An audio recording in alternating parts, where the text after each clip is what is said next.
Okay, now we're on to Maine can work section 2. I don't want to work because I don't want to lose my Maine care or Social Security disability benefits. Before we talk about this topic, let's take a moment to dream. So just take a moment and think.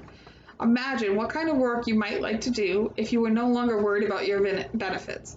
What are your dreams for the future? Where would you like to see yourself at this time next year or in 5 or 10 years? Would you like to have more income, save more money, make new friends, and possibly progress further in your recovery? Work will help you get there. So just take a moment right now, close your eyes if you need to, and think. Just think.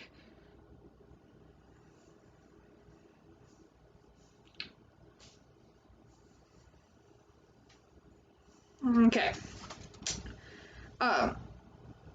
It is possible to work and keep your benefits. There are many safeguards in place under Social Security and Maine care rules when someone with a disability goes to work. There's even a way that someone not eligible for Maine care can become eligible by working, and also a way that Social Security can help you with to save money in a special account for use towards an employment goal. But these rules are not well known to everybody. This option is called the Maine Care option for workers with disability. For more information, I'd suggest speaking to a benefits counselor. People talk more about the many myths and misunderstandings about work and its impact on benefits. You may have heard about friends or family members who have lost everything when they return to work. Lost their Maine care, lost their Social Security check, had their rent go up. For most people, it took a long time to get Social Security disability benefits. So the idea of losing them all is very, very stressful. Once you have benefits and healthcare insurance, the last thing you want to do is lose your safety net. The loss of a check in health insurance you need is a common and understandable fear, even more so for people who have disabilities that are unpredictable, especially if you're taking expensive medications.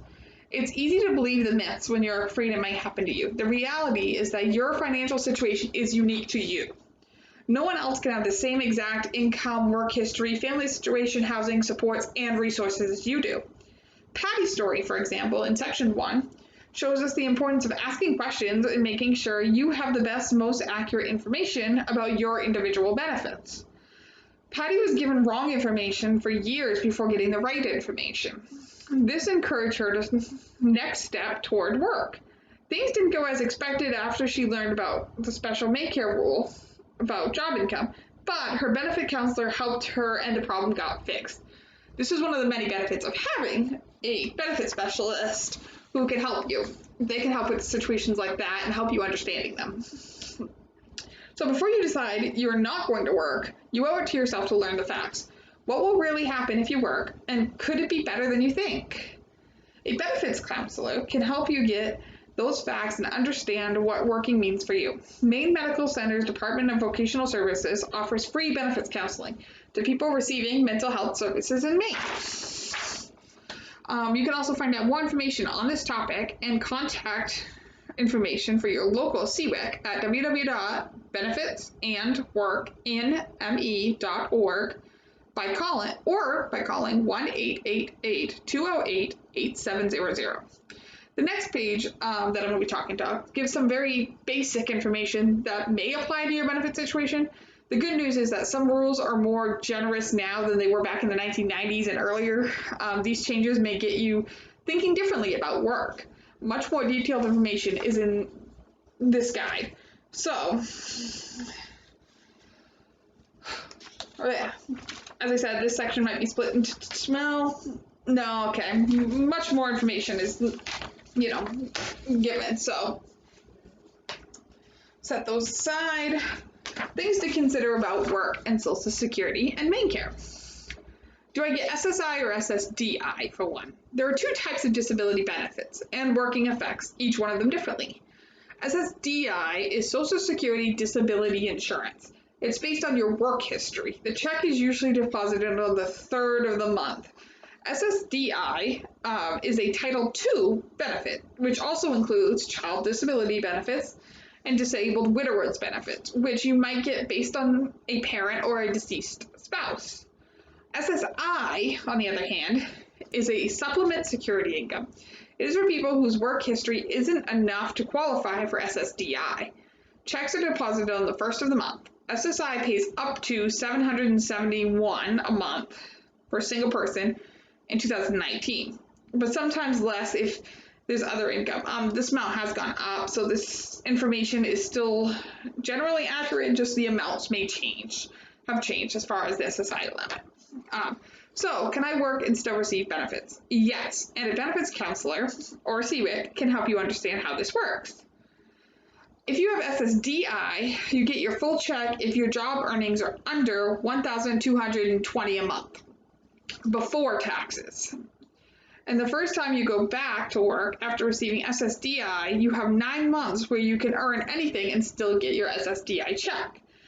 This is actually further on when I talk about more stuff. Can't remember the name of it, but we'll be going over all of that. Hold on, I have to find it. It's called the 9-month trial work period. Most people on SSI, on the other hand, have more money when they work, even though SSI is reduced $1 for every 2 they earn.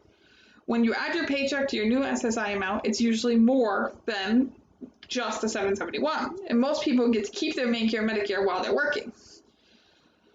It is important to remember, you must tell Social Security and the Maine Department of Health and Human Services when you're working and show them your pay stubs. You should also tell them if you stop working. So sometimes, even if you're not receiving a cash benefit, it's important to still give them it, because then any month where you make under the amount, you can get something. So there's some suggested resources for this as well. Invite a local CWIC benefits or talk to them. So I've mentioned their number before. It's 1-888-208-8700. Get referral packets from the benefits counselor for vocational services. Host a work incentive seminar event, which is a webinar with information from Social Security about work and benefits. If available, attend a work incentive workshop at your local career center, or ask each group member to verify what type of Social Security benefit they receive, and use websites to learn about basic information and how this affects both of them. There's more information before we move on to 3 that I wanted to discuss at least a little bit, if I can get past 7 here.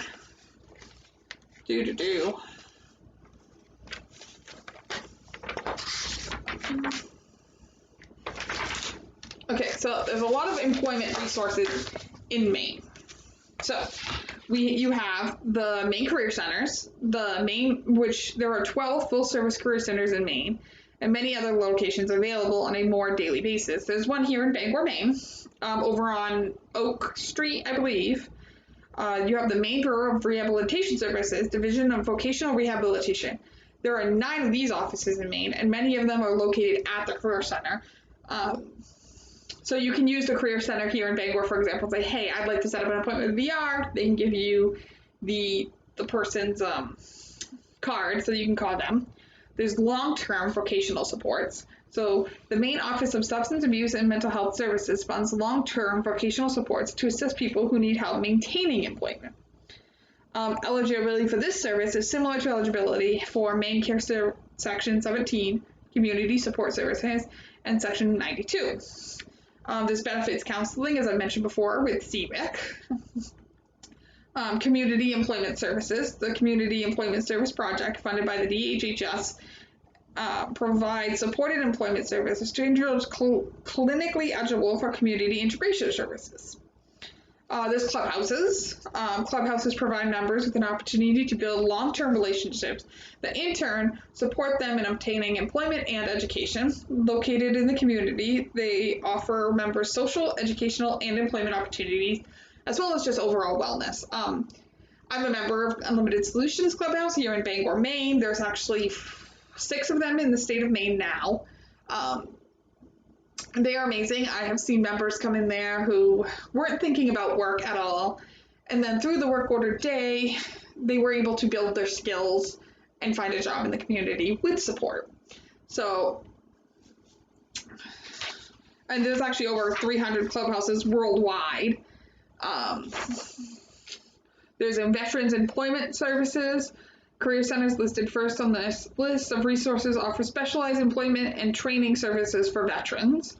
Employment for Me, this website provides online and Maine-specific resources and information for people with disability who are trying to find or maintain employment. It also contains information about career advancement.